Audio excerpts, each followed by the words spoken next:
Hello, and welcome to the Nexus House podcast, a show where we talk about movies, TV shows, games, and occasionally post short stories. I'm your host, Alex. So I just kept trying to think about what the hell I'm going to start out with, but I'm constantly being bogged down by both anxiety and a lack of self-confidence. So I'm just going to go ahead and make this first podcast simply me talking about the stuff that I'm into and what all my special interests are. This is just simply to introduce you to me and what I am about, despite the fact I already said what I'm about in my incredibly crappy intro. So I'm going to start by talking about one of my favorite games I grew up with as a kid. My very first game system that I ever played was the N64, and two of my favorites was Battle Tanks and Glover. At the time I first got it, I was like 5 years old and I couldn't read very well back then, but I didn't really care because Battle Tanks, you just played it as a tank. And I only recently found out what the story was behind Glover. Me, I didn't care at the time. All I cared was that you're playing as a cartoon glove that just played with a beach ball. But apparently the glove is actually a magic wizard hand thing. You're going to have to go around collecting crystals that are in the shape of beach balls for some reason. The plot is weird, but, to me, when I was 5, I didn't care. I'm like, ooh, magic glove playing with balls. That was what was going through my head when I was a kid. But, hey, it was still fun. Most people would say like either the Mario game or Ocarina of Time, but those are the two, my personal ones that I liked growing up. The second one that I got was the PS2 later in life. I can't remember exactly how old I was when I got the PS2, but I do remember that one of the first and still one of my favorite games of all time was the first Ratchet and Clank game. I didn't finish playing at the time. I did remember that I got all the way to the end, but I couldn't get past Chairman Drex until I got the remastered collector's edition for the PS3. But it was still one of my favorite games, and I'd wish that I could go back and play that again. I also remembered that one of my favorite games playing on the PS2 was the Jak and Daxter games. They were really fun. Jak 2 was a significant improvement over Jak and Daxter, which Jak and Daxter was more of a focused on kids, and then there's Jak 2, which was a much more mature game. Had this really cool gun that can switch into 4 different guns: shotgun, a rifle, the heavy machine gun. I forgot what the hell that thing is called. The Vulcan cannon, I think is what it was. And then the Peacemaker. That one was pretty cool. I never played Jak X on the PS2. I just recently got it on the PlayStation Store a while back. It was pretty fun. Wish I got it. If they re-released it, that game would be really fun for multiplayer. It'd be great because, there hasn't been any car combat games in like forever, which is kind of weird if you think about it. Man, another game I want back is Twisted Metal. The last Twisted Metal game to ever come out was on the PS3 in 2012. The end of the world. And now, last time I remembered, the company that made Twisted Metal got shut down. But then again, they still made a ground-up remake of the first Dead Space game, so there might still be some hope for a new Twisted Metal to come out at some point. But I wish that game would come back. It was really good, and I love the live-action scenes in there.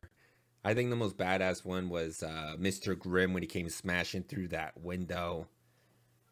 Yeah, that was pretty cool. So, my favorite game for the PS4 was Infamous Second Son by Sucker Punch.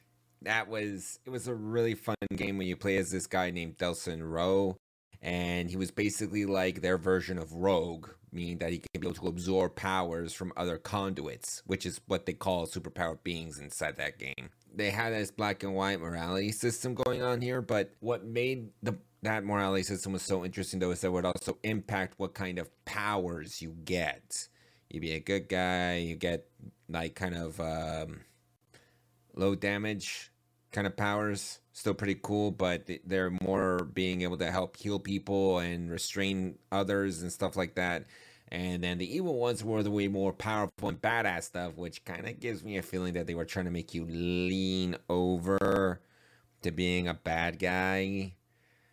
That's kind of how I felt in a bit, but still, I thought it was an excellent game, and it was one of the very few that actually used all the mechanics in the PS4, meaning that there are these sections where you can be able to do graffiti art, and you can shake the controller like a spray can, and then you get to spray all over the wall doing some of Delson's graffiti art. Those were some of my best my favorite sections of the game, and I hope that Sucker Punch brings this game back. Ew. Or even make a new Sly Cooper game, or at the very least remake the first Sly Cooper game. And so now my favorite game for the PS5 is God of War Ragnarok. At the time of recording this, I haven't finished it yet, but so far it is an excellent game, and I'm really looking forward to what they're going to do for the future of the God of War series. The Draupnir Spear is my favorite weapon in the game, and I just wanted to throw that out there. Although, if we're talking about what would be my favorite game of all time, it would have to be the Mass Effect trilogy. Aside from having some excellent stories and characters and all that, what I really liked about it is how all the choices you make can transition from each game.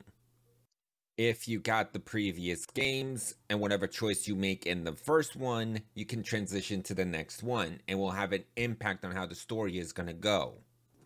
Though Mass Effect 2 is arguably the best one in the series, especially since all the choices you make in there will have the most significant amount of consequences.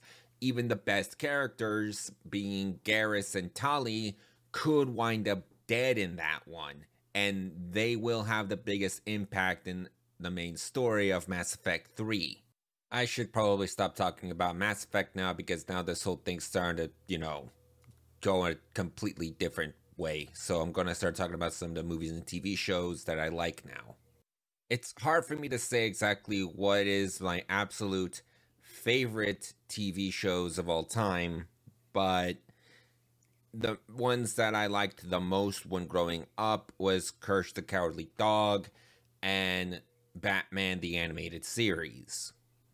There were a lot of TV shows that I saw growing up as a kid, most of them from Cartoon Network, like Ed, Edd n Eddy, and